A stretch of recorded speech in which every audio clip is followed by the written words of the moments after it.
Welcome to Psychologist Talks. On today's short, I'm going to talk about the difference between saying it like it is, quote unquote, and, let's be frank, being an asshole.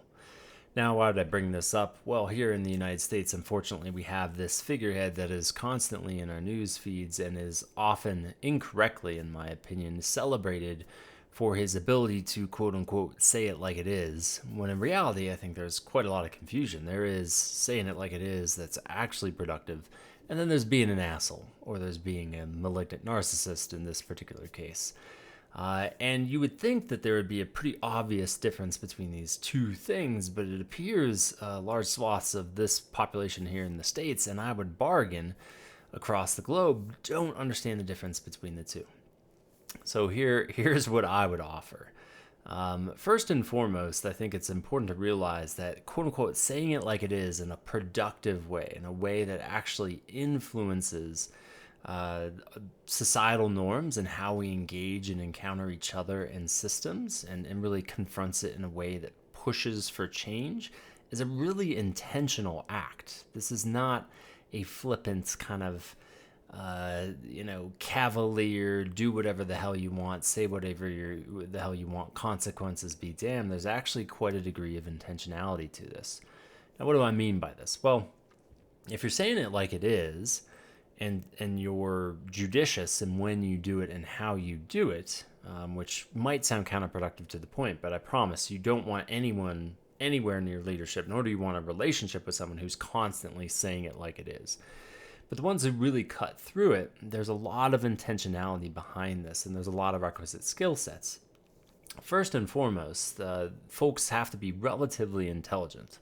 I'm just going to kind of throw that out there. Like, they have to be able to assess the world and understand the world around them, and in essence be able to kind of understand what social norms are, which doesn't require just your traditional, quote unquote, like kind of intellectual cognitive intelligence, but also requires a good degree of emotional intelligence, that you can read the situation and people around you and analyze what the norm is, and then appreciably see and take perspective and say there is a different way, and this different way is important in some way. I can appreciate and understand empathetically that breaking this norm might actually be challenging for a lot of folks, and a lot of folks might balk against it. However, the greater good, the greater sort of impetus to break a norm is more important, and thereby I shall persevere.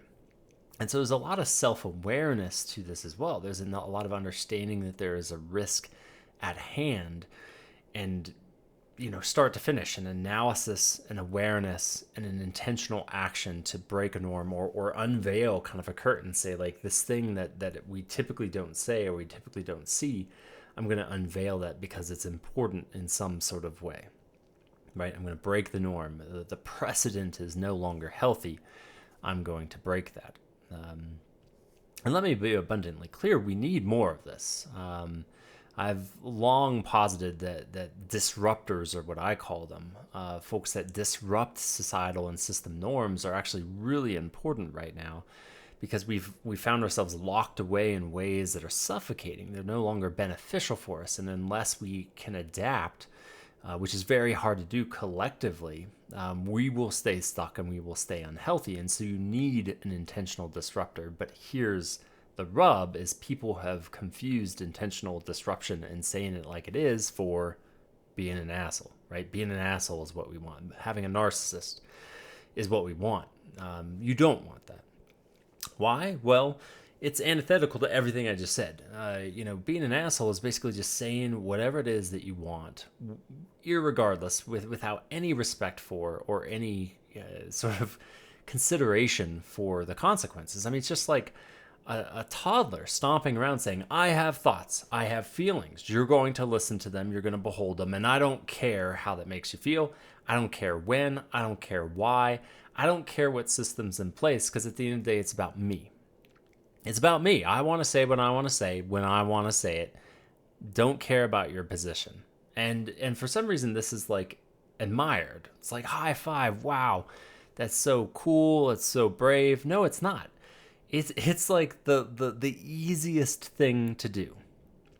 It's the easiest thing to do, to just cavalierly say whatever it is that you want. I mean, a lot of us actually, I don't know, because of empathy and stuff like that, actually care and go like, oh gosh, I don't want to come across the wrong way and insult people and those sorts of things. So you do have to kind of push through that. I mean, there is a degree of bravery in not quote unquote caring about that. But you'll notice in my first point, it's not about not caring about it. It's persevering past it and through it, knowing that that's there.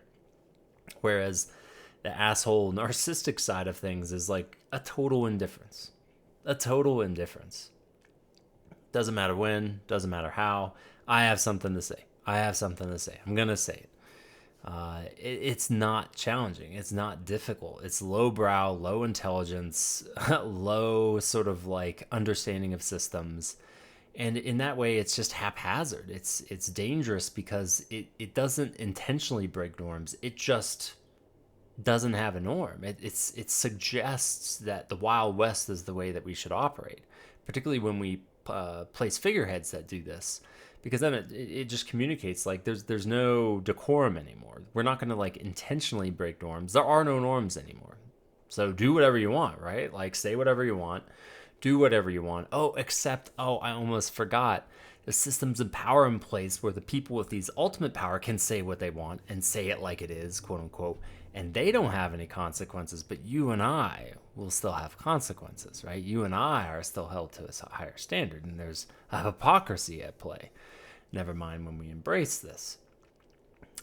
So, you know, I wish people would kind of slow down and pay attention to the difference between these two things, because they're of utmost importance when we're selecting people into positions of power or we're allowing people into our lives.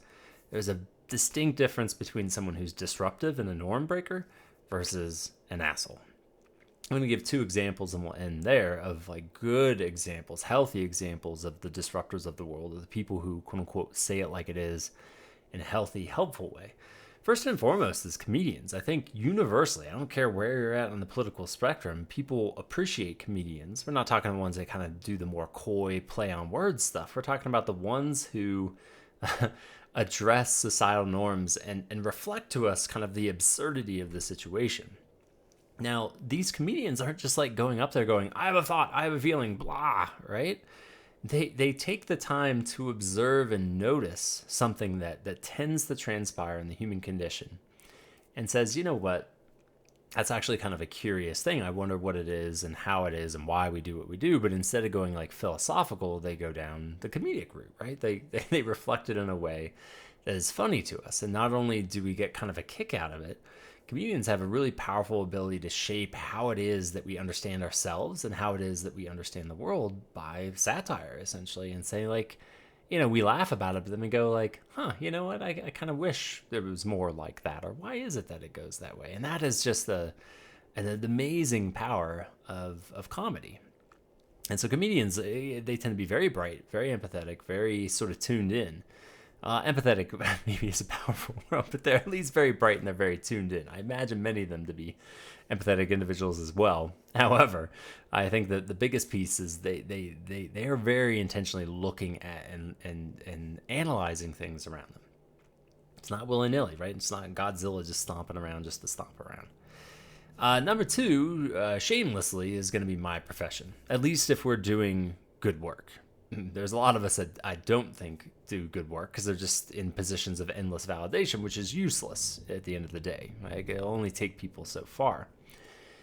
And so, you know, what us providers tend to do, whether it's, you know, traditional therapy or consultation, supervision, whatever it might be, we're constantly doing the same thing. We're observing and we're noticing trends and we're noticing things that we feel.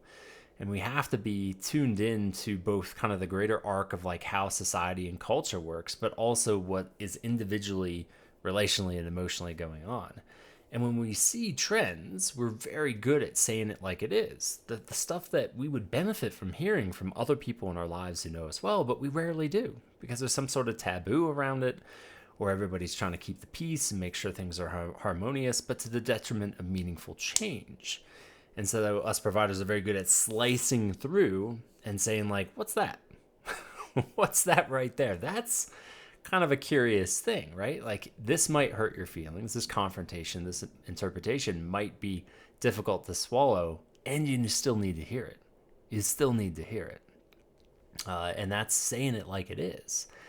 And you notice how that doesn't include us providers just being like, I have a thought, I have a feeling, boom, you're going to now have to hear me as a client. And I don't give two shits on how that makes you think, how that makes you feel, or how or what you think about it, right? Like, no, there is a care, there's an intentionality to it, there's a timing to it, there's an art to it.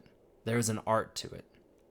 So if these two examples communicate anything to you, it's that we need to look for people who are disruptors, but be intentional in knowing the difference between who is truly a disruptor versus who is simply just an asshole.